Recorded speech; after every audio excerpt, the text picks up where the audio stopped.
The Inn at the End of Things is an Acorn Arts and Entertainment podcast, independently produced by a small group of creators in Southeast Michigan.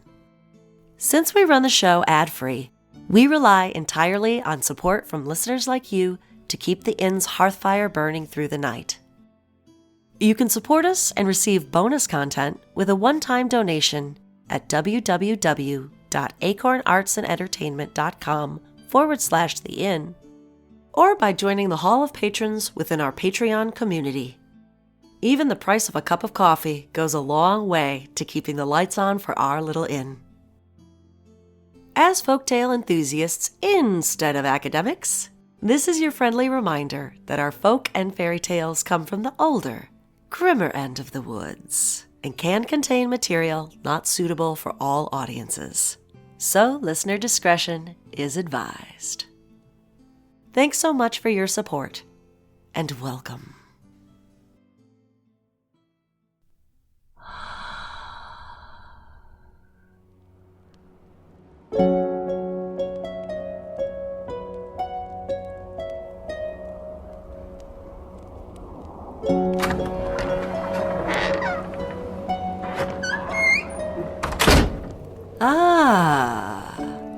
Good evening, and welcome, Pilgrim.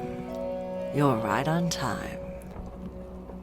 Come in. So good to see you this side of the witching hour. Welcome to the Inn at the End of Things. Now, there's no need to startle. This is no void gate. You've simply made your way to perfect rest and are free to pick up your traverses again on your own time. You made it all the way out here. Well done. Now, when it feels right, I invite you to close your eyes and step across the threshold.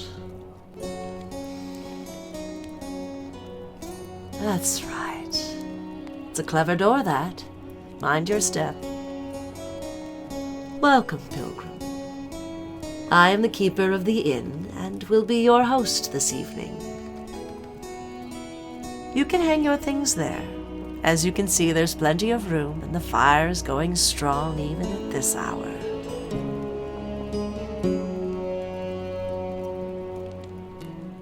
Breathe in with me, Pilgrim. It's good to bring warmth back into the body after the long miles of the mind. In and out, and in and out, and in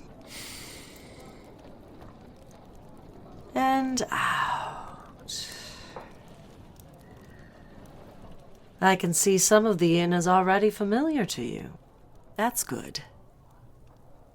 You've brought yourself here, and you can breathe once again, a little more easily now, because you know that you're safe. The wards are strong, and the angels smile upon this house with favor. Both you and your mind have been putting in the long miles. You've earned a rest at this outpost, so go ahead and make yourself at home.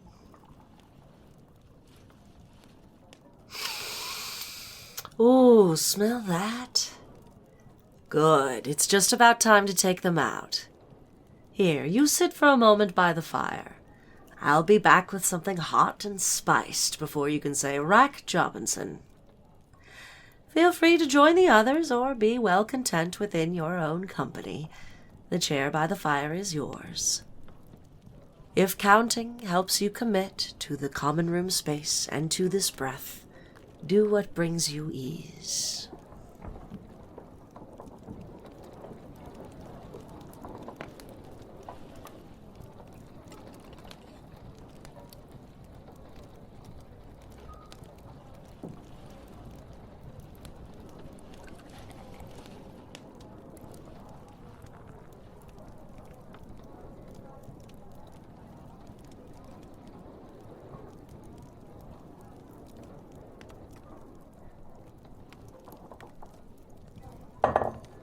There you go.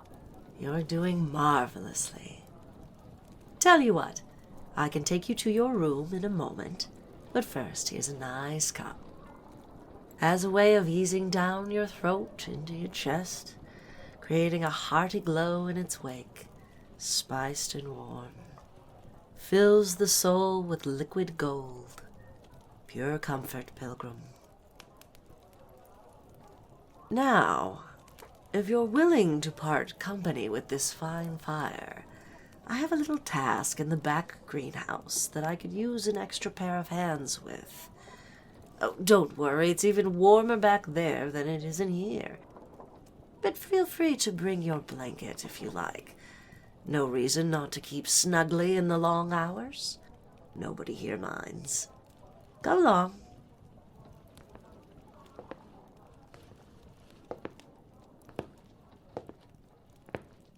There are many rooms here at the inn. I lost count long ago.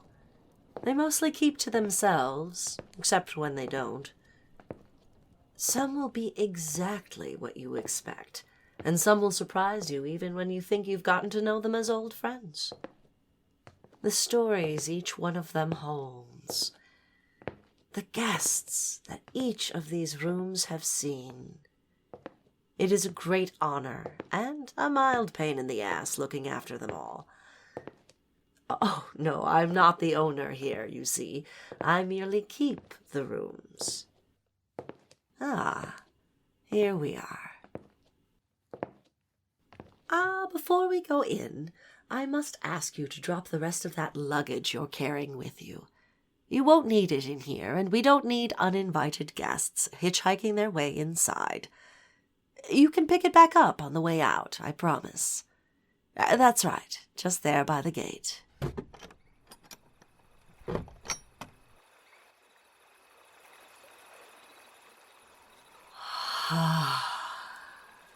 There.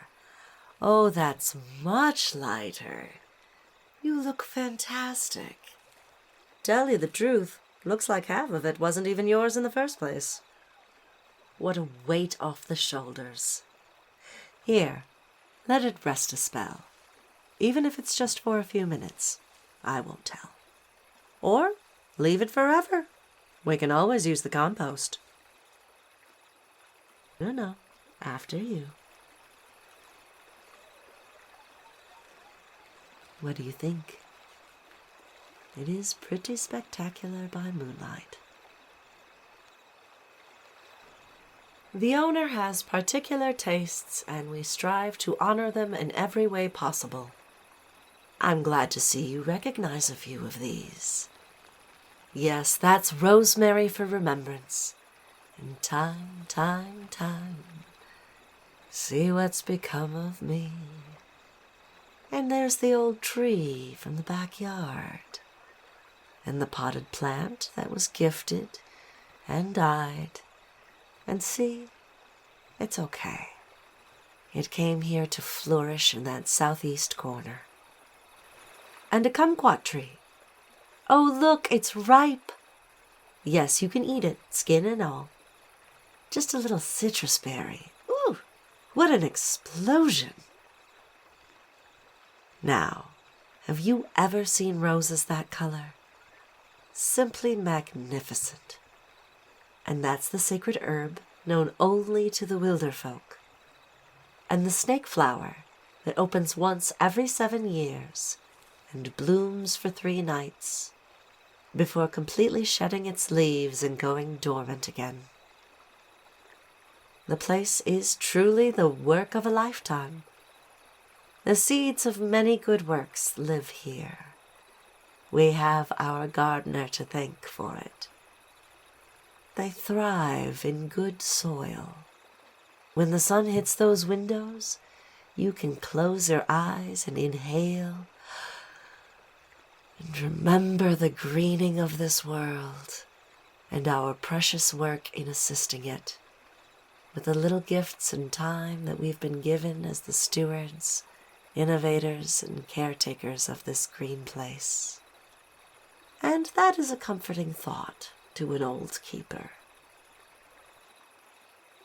I'm glad you're here to see it in the night, when all is awake and glorious with velvety darkness, when there is just enough light to take comfort in this soft green embrace around you, to breathe in and out,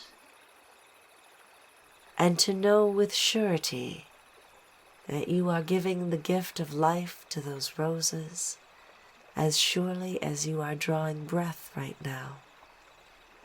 They thank you for your exhale. Oh, there it is. Our gardener just prepared this plot last night, and nobody tells me anything, so I wasn't sure why at the time, but it turns out there's the spot exactly for you. Go over to that cupboard and take the seeds that speak to you. You'll know the ones when you see them. There's a trowel and a watering can.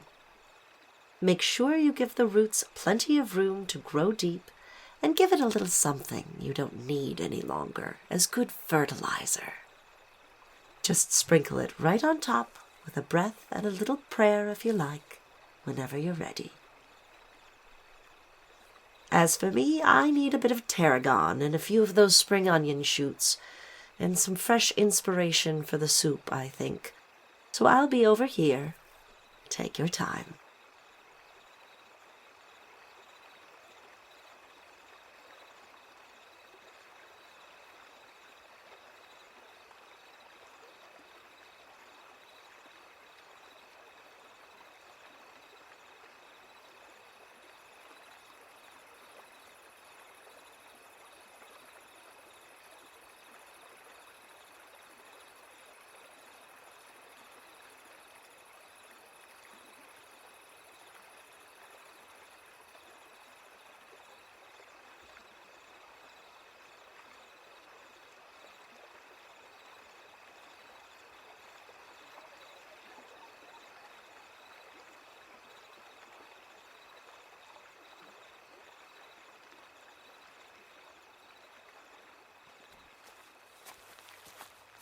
Oh, what a treasure you've planted. It will be a joy to watch it grow. You can wash your hands over here in the fountain. The water warms naturally in the sun all day, and yes, it's filtered and clean. There you are, and a brush for underneath your nails. That's it. Now, are you still with us? Or is that soft pillow finally calling your name? There are stories by the fire if your mind is still pacing. Or gentle dreams waiting with open arms to bring you rest from your weary day. If you're drifting off and already dreaming of sinking deeply into clean sheets and fluffy coverlets, here are 2 keys. One is for your room, whenever you choose. The number is on it there. Of course it would be that number. It's yours. The other is the secret key for the greenhouse gate whenever you need to return. You're always welcome, and it will be good to see your seeds thrive into fullness here. You can sleep deeply, knowing they are well cared for. If this is where we part, good night, and rest easy knowing you paused here.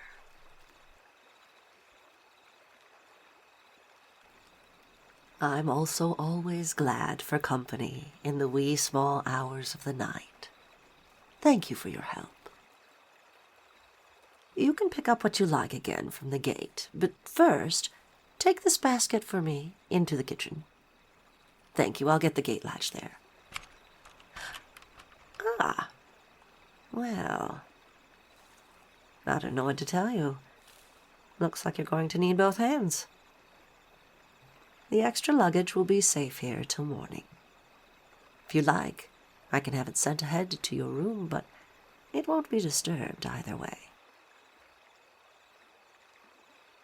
A wise choice. After all, you're the one who knows what you really need.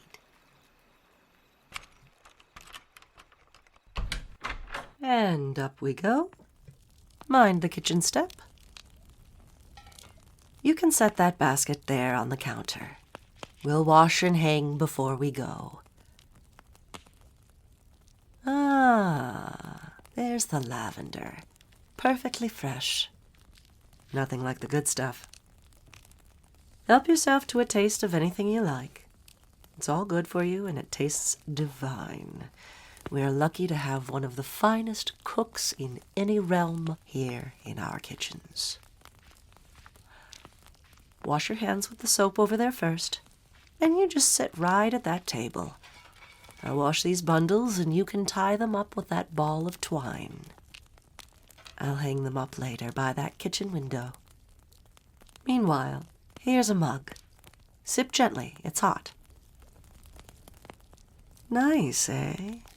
No, we do try. So you're just going to wrap the leaves like this, and then tie it. That's right, just so long as it hangs well. Lamb's ear is always so gentle to the touch, isn't it? Some things are named just right. Silver soft leaves with that pretty green underneath, and soft as a lamb's. That's right. Isn't it nice against your cheek?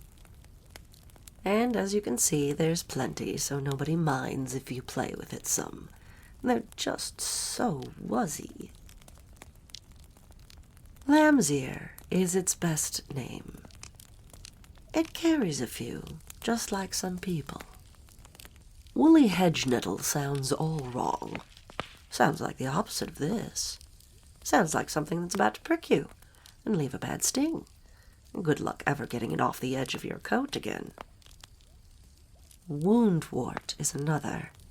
Now I like that one a bit more. It's good to acknowledge the work it does. Makes a fine tea for a sore throat. And there's nothing more soothing than one of those leaves on an insect bite. Anti-inflammatory, antimicrobial, and astringent. Turns out it mostly tastes like spinach. It's alright, you can try it. Makes a damn fine pesto. Good in a spring salad with peas, green beans, and a soft cheese. No, it's very easy to grow around here. It's a perennial, so it comes back around every year. Funny how the softest things can endure the harshest winters and the hardest summers. It's a good plant to keep around for the soul. Oh, look at you. Those bundles are perfect. Look at you go. Do you know, I only ever cut back 1/3 of them, and that lamb's ear grows back faster than ever. For every soft little nubbin I take, it grows 2 back. And it's a stubborn little plant, quick to forgive, and it can tolerate the occasional forgotten watering, as long as it gets a bit of sunshine every day. That's it. We'll hang those lamb's ear leaves in that window there to dry for tea. Can you reach? Well done. Right next to the lavender. We'll have you arranging flowers before you know it. Now, that's all as it should be. So draw your chair up to the hearth with me, and fill your mug as you need.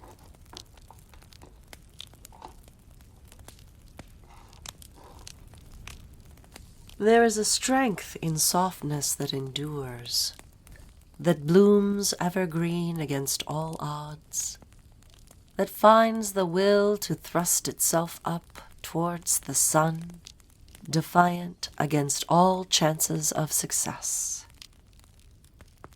Animals won't eat the lamb's ear. Did you know that?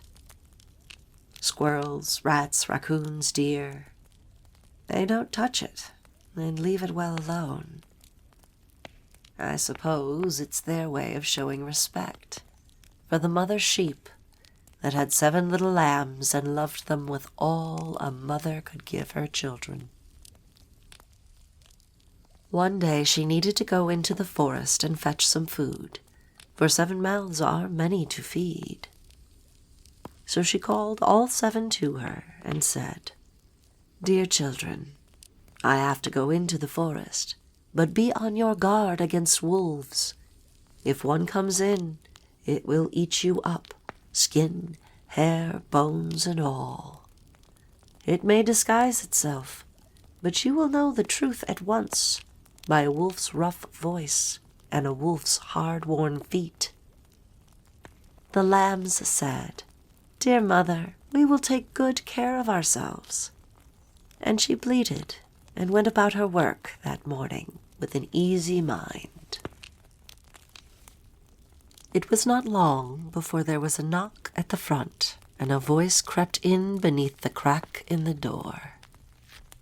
"Open up, dear children. Your mother is here and has brought back something for each of you." But the little lambs knew it was not their mother by the rough voice. "We will not open the door," cried they. "You are not our mother. She has a soft, pleasant voice, but your voice is rough. You are a wolf." Then the wolf went away to a shopkeeper and got himself a great lump of chalk, ate this, and made his voice soft with it. Then he came back, knocked at the door of the house, and called, "Open up, dear children. Your mother is here and has brought something with her for each of you." But the wolf had laid his rough and worn paws against the window, and the children saw them and cried, "We will not open the door. Our mother has no claws like you. You are the wolf." Then the wolf ran to a baker and said, "I have hurt my feet. Rub some dough over them for me."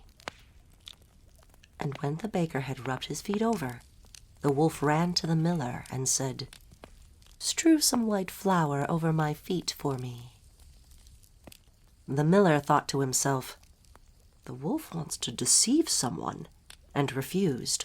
But the wolf said, "If you will not do it, I will devour you."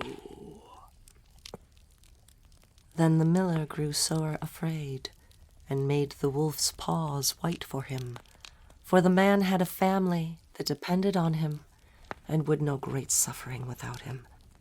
And when our hearts live outside ourselves, it is most human to be afraid. So now the wolf went for the 3rd time to the little house, knocked at the door, and said, "Open the door for me, children. Your dear little mother has come home and has brought each of you something back from the forest with me." The eldest lamb cried out, "First, show us your feet, so we may know if you are our mother." Then that wolf put his paws in through the window, and when the lambs saw that they looked fluffy and round to the touch, they believed all that was said was true, and they opened the door joyfully. But it was not true, and the truth was hungry.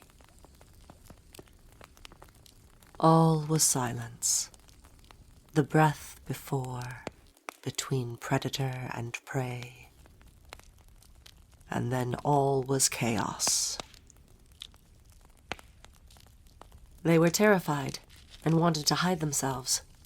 One sprang under the table, the second under the bed, the third into the stove, the fourth into the sink, the fifth into the cupboard, the sixth under the washbowl, and the seventh dove into the narrow grandfather clock in the hall.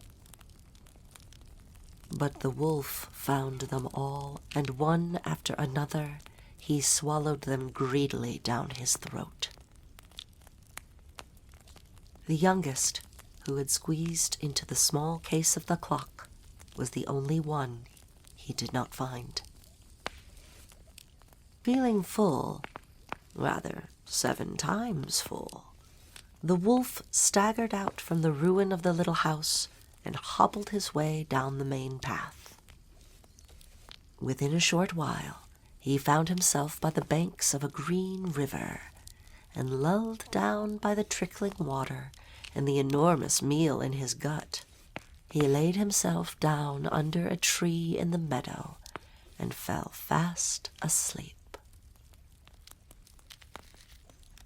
As the sun rounded up towards the height of the day, the old sheep mother came home again from the forest to a terrible sight.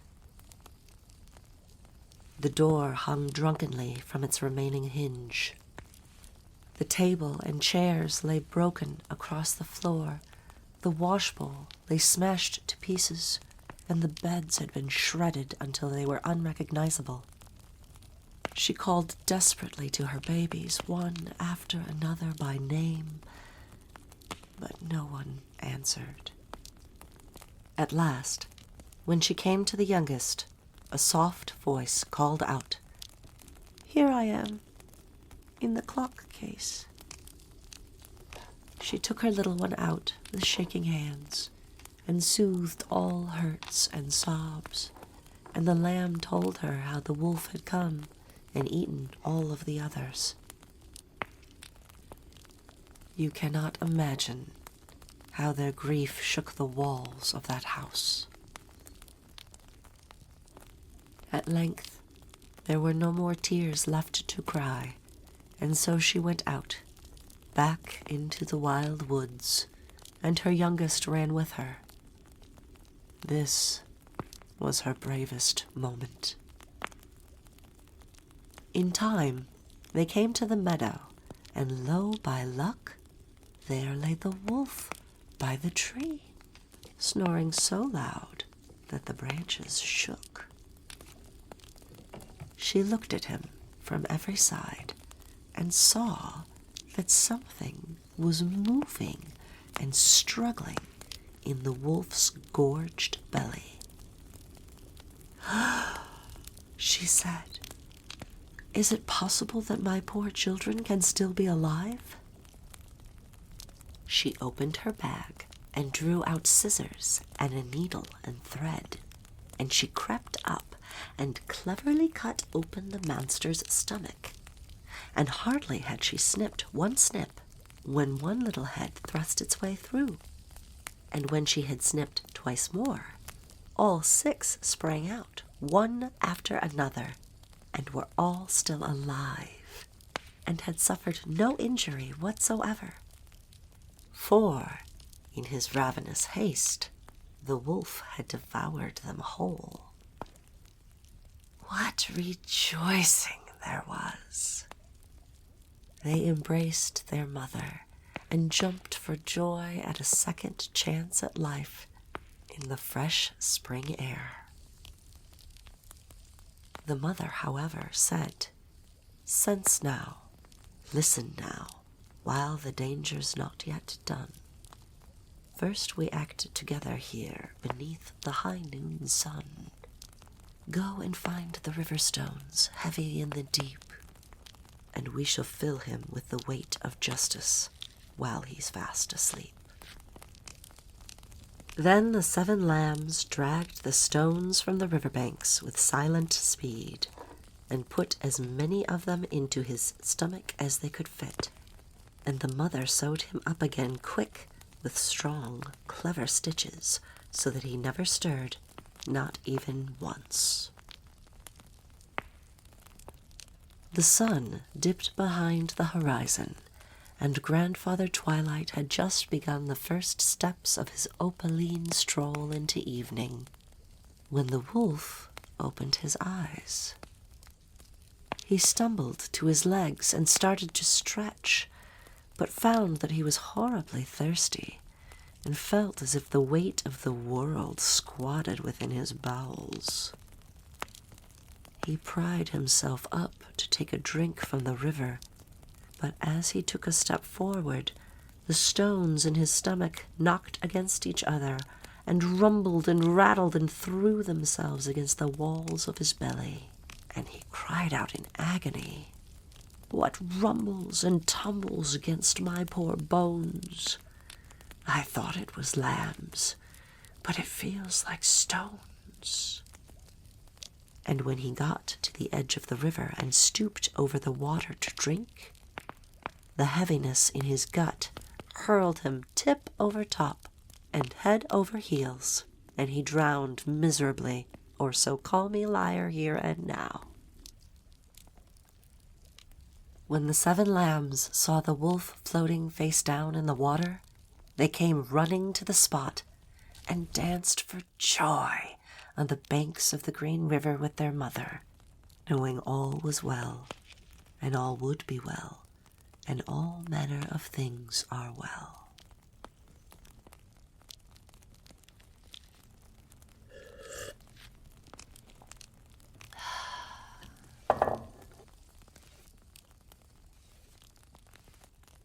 An old yarn, spun often and well, or perhaps told in a new way, or perhaps more accurately, a very, very old way.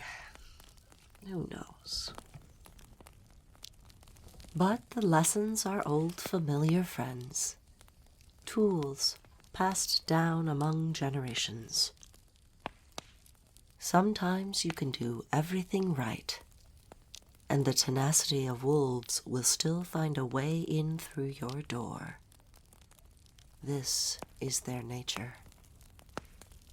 But it is the tenacity of soft things, well nurtured and well hidden in time to come out into the light and guide swift justice with clever stitches and the full weight of consequence, to leap for joy by the river and grow evergreen, nurtured with love. This, too, is the nature of soft and stubborn things. Breathe in this deepest of old knowings.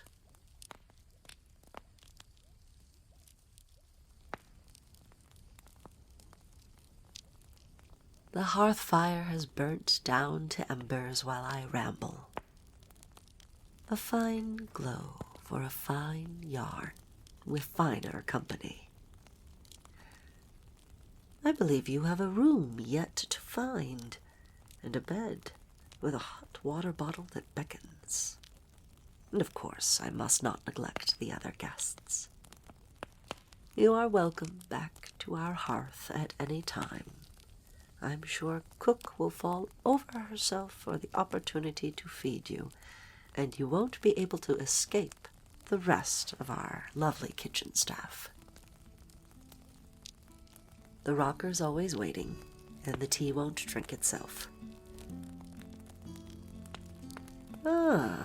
Sounds as if someone started music in the common room. A tune to guide the end of your journey. As I said before, there are many rooms and many doors. All that are open to you are welcome to you. Your key unlocks your sleep tonight, or perhaps you wish to return to the greenhouse and the moon. Our resident bards will play the tune to guide you, and the heart knows the rest of the way. Breathe deeply and let the mind relax for now. Many thanks for bending your ear, and here's a candle to light your way.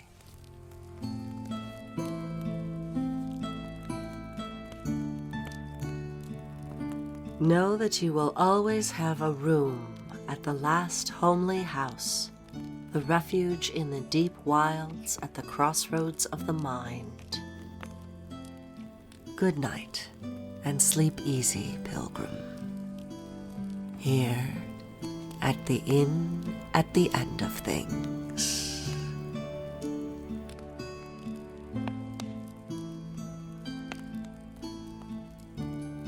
You've been listening to The Inn at the End of Things, an Acorn Arts and Entertainment production. Tonight's tale was written and performed by Luna Alexander, with additional production support by Josie Eli Herman and Michael Allen Herman. As our evening draws to a close, we'd like to pause here within our Hall of Patrons to thank the many wanderers, voyageurs, and fellow night owls who keep our hearth fires burning long into the night. Whether you're a member of our Patreon community or have donated independently, we salute you and say thanks. We couldn't do it without your support. A special thanks to our very first donor, Sarah McNett. May your generosity be returned threefold, wherever the road may find you. And of course, all of our listeners out there with us tonight. May the roads rise to meet you until our paths cross again.